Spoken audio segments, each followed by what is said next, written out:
Well, joining us now in the studio is Bonding Over Beauty author Erika Katz, and Erika's got some tips for all the moms out there who might have a difficult time having the talk with their daughters. Good to have you here, Erika. It's great to be here. Thank you. So we saw in the piece, Callie, she's an exceptional young lady. You know, she seems very, very focused, especially for her age. But when you're talking about the masses, young girls, young boys, especially young girls, what age would you say is the appropriate age to start talking to them about puberty? It's a very sensitive subject.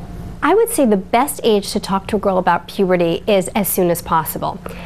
Basically, the median age for getting your period is about 10 years old, but now girls as young as 7 are getting their period due to toxins in the environment and hormones in the food. 7 years old. So I think it's really important that you talk to your daughter as soon as you see maybe she has body odor or she's starting to develop unwanted hair. That's a really good time to start. Right, and you suggest in your book that you should share some of your own personal stories with her and, you know, laugh about things so that she feels comfortable and realizes that she's not abnormal with the things that she's going through, right? Yes, I love to tell personal stories about myself. For instance, when I was 11 years old, I was in a ballet class, and the teacher took me out of class and she said, "You have to change your leotard." I had gotten my period all over the leotard. I was mortified, but my daughter thinks this is the funniest story she has ever heard. Really? And when I told it to her, all of a sudden it was about me. It was about how humiliating it was for me, and it wasn't about her, so then we could talk about it, and it was't so awkward and uncomfortable. Breaks down the barriers there for her. Yes, exactly. And you have a daughter that's 8 years old, a son that's 10, right? Yes. So you're in the thick of things right about now. I am. Okay, so let's talk about one of the subjects, shaving their legs or in the bikini area. What age do you think it's appropriate to start doing that and start talking to them about it? I think the best age for them to shave any area that they're uncomfortable with is as soon as they feel self-conscious about it. There is no reason a young girl should walk around with a mustache or a unibrow when all you have to do is shave it off. It's not a big deal. Remember, girls do not have the testosterone that a man has, so it's not going to come back like a man's beard. As far as shaving her legs, a lot of people live in climates where girls are wearing shorts and tank tops all the time. To have them go around with long, dark hair on their legs and make them feel like they want to wear pants, what's the point? But you also have to talk to them about the upkeep that goes along with it, right? Yes. That's what a lot of moms would say, is like, you know what, all the other girls at school are doing it, that's great, but I'm the one that's going to have to deal with if she cuts her leg or if she doesn't realize that she has to keep doing this, keep shaving her legs. So that's another aspect to it, right? Yes, that is another aspect, that when you teach your daughter about grooming, you have to tell her all the pros and cons. Now, in the book, I have a whole chapter on hair removal, and it's for moms as well as daughters, because I talk about shaving, how often you have to do it. If you choose to wax, how often you have to do that. When laser or electrolysis is appropriate, because that's really better for after puberty. So I really go through every different method of hair removal so that a mom will know what to do, how long it'll take, and then she could tell her daughter that in case there's a method that she doesn't use. I agree with you. I think a lot of moms will learn a lot about themselves by reading this book, things that may have forgotten too. Let's talk about the body odor. You suggest just being very matter-of-fact when you're talking about this. Why so? I think you have to be matter-of-fact when talking about body odor because, again, it is a part of life, but it's a very embarrassing part of life. So you're going to notice if your daughter or even your son is starting to smell not so great. So the best way to handle it is take her to the pharmacy or your local store with you and say, "Oh, honey, I have to get some stuff for me." And then go to the aisle where there's antiperspirant deodorant. Say, "Oh, you know, mommy uses this.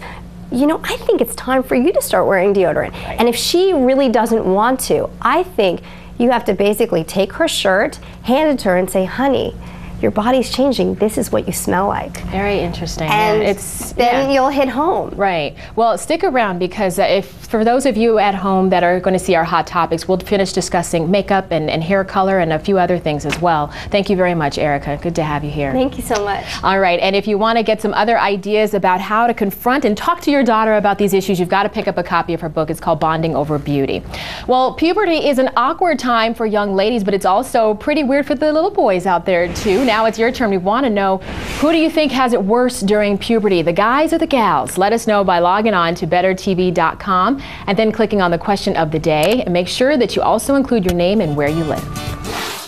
We're back. It's time for Hot Topics with Erika Katz. She's the author of Bonding Over Beauty. And earlier we were talking about moms and giving some moms some tips for talking to their daughters about puberty. We didn't get a chance to cover makeup. This was a heated discussion for us in the makeup room this morning. We were talking about makeup and hair color. And our hairstylist said that she's seen a young girl come in as young as 9 years old to get a Brazilian treatment. Her mother forced her to do it because she wanted to be an actress, and she said, "This is what you need to do."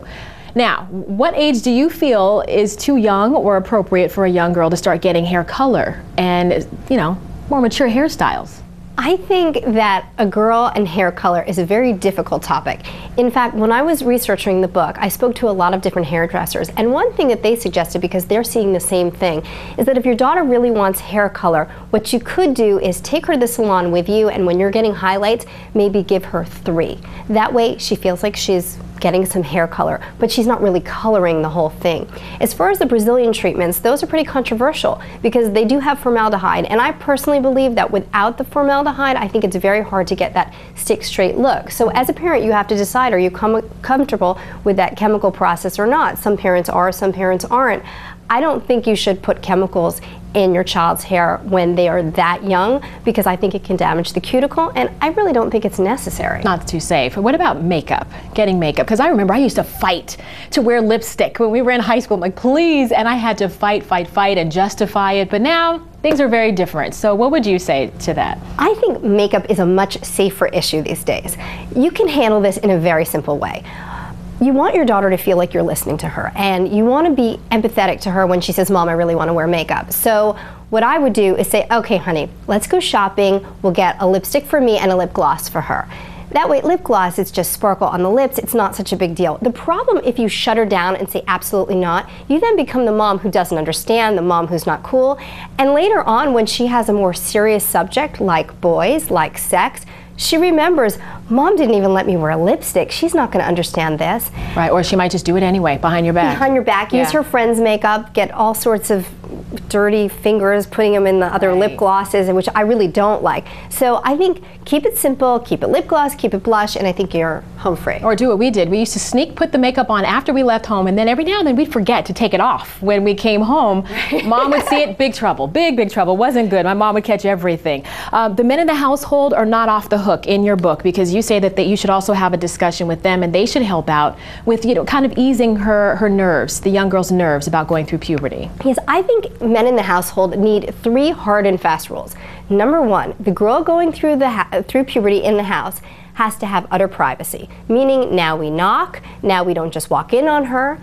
Number 2, dads, brothers, no more walking around nude, no more tighty-whities, even boxers I don't think are appropriate. It's time for pajama pants, okay? Well, that actually goes to this next subject here, because there was an article on ParentDish.com that said boys are hitting puberty faster than their dads. It may be just a difference of a year or so.